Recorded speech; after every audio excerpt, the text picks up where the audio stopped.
ఎన్నిసార్లు చేసినా మురుకులు గట్టిగా వస్తున్నాయా? ఈ ఒక్క ట్రిక్ మిస్ అవుతున్నారు.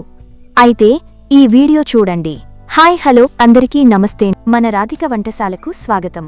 చూశారు కదా మురుకులు ఇంత కరకరలాడేలా క్రిస్పీగా ఎలా వచ్చాయో? మినప్పప్పుతో చేసిన ఈ తెలంగాణ స్టైల్ మురుకులు కరెక్ట్ పద్ధతిలో ఎలా చేయాలో ఈ వీడియోలో పూర్తిగా చూద్దాం. ముందుగా 2 కిలోల రేషన్ బియ్యం తీసుకోండి. చిన్న గ్లాస్తో 2 గ్లాసుల పుట్నాలు వేసుకోవాలి. తరువాత అదే గ్లాస్తో 1 గ్లాసు సగ్గుబియ్యం యాడ్ చేయాలి. సగ్గుబియ్యం ప్లస్ పుట్నాలు కలపడం వల్ల మురుకులు మరింత క్రిస్పీగా వస్తాయి. ఇదే అసలైన సీక్రెట్. ఇప్పుడు అదే గ్లాస్తో 1 గ్లాసు మినప్పప్పు వేసుకోవాలి.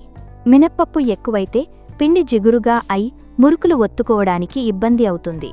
2 కిలోల బియ్యానికి 1 గ్లాసు సరిపోతుంది. ఇదే కొలతలతో ఎన్ని కిలోలైనా చేసుకోవచ్చు.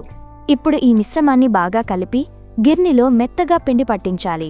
ఈ పిండిలో ఇప్పుడు షారడు జీలకర్ర, 2 సారళ్ళు నువ్వులు, 1 స్పూన్ పసుపు, జీలకర్ర వెల్లుల్లి పేస్టు 1 ముద్ద అప్పుడే నూరుకున్నది వేసుకోవాలి. అప్పుడే టేస్టీ మరింత బాగుంటుంది. ఇంట్లో పట్టించిన కారం, రుచికి సరిపోయేంత ఉప్పు అన్నీ వేసుకుని ఉండలు లేకుండా చేతితో బాగా కలపాలి. ఇప్పుడు కొద్ది కొద్దిగా వేడినీళ్లు పోసుకుంటూ పిండిని కలపాలి.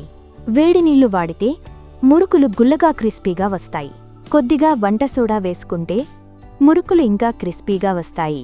వంట సోడా వద్దనుకునేవారు మినప్పప్పు కొంచెం ఎక్కువగా వేసుకోవచ్చు. పిండిని 2 చేతులతో బాగా పిసికి ముద్దలా చేసి కొద్దిసేపు పక్కకు పెట్టాలి. తరువాత కొద్దిగా పిండి తీసుకుని నీళ్లు కలుపుతూ నెమ్మదిగా పిసికి మురుకుల పావులో నిండుగా పెట్టాలి. పావు బిళ్ళలు మార్చుకుంటూ మనకు నచ్చిన డిజైన్లలో మురుకులు ఒత్తుకోవచ్చు. పొయ్యిపైన ముకుడు పెట్టుకుని అప్పాలు మునిగేలా మూకుడు నిండా నూనె పోసుకోవాలి.